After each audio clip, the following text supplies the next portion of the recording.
Yan, temporary ko kapatid yung yero paglagay. Sobrang init. Yan, di.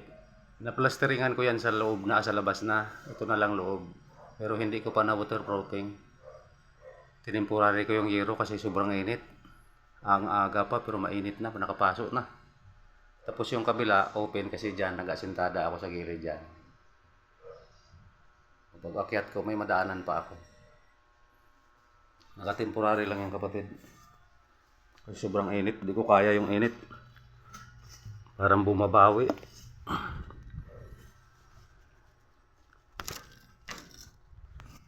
Yan mga kapatid, oh.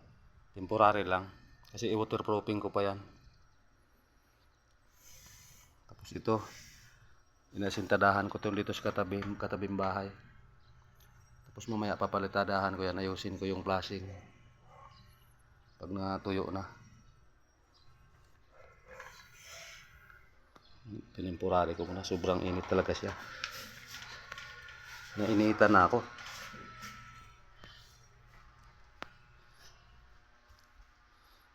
Yan, ililipat ko na yung CR na yun. Mga bukas siguro dito i-layout ko yung CR. Yan. Pagkatapos ng CR, ito namang CR dito. Pagdating dito, mula dito sa kahoy na tutukod, lababo, papunta sa poste. Tapos naka-L yung lababo papunta sa kabilang wall dyan. Naka-L siya. Pero kuhan ko muna to. Babaklasin ko muna yung forma nito after 5 days kasi hindi pa pwedeng baklasin. 2 days pa lang ngayon eh.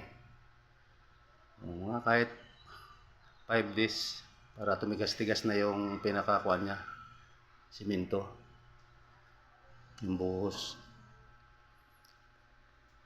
Kasi maliit lang naman ito pero kung malakihan ay 15 days talaga ang minimum baklas. Gutter lang naman ho yan. Kahit baklasin ko yan, tutukuran ko na lang ng temporary para hindi siya babaluktot habang tumitigas. Babay mga kapatid.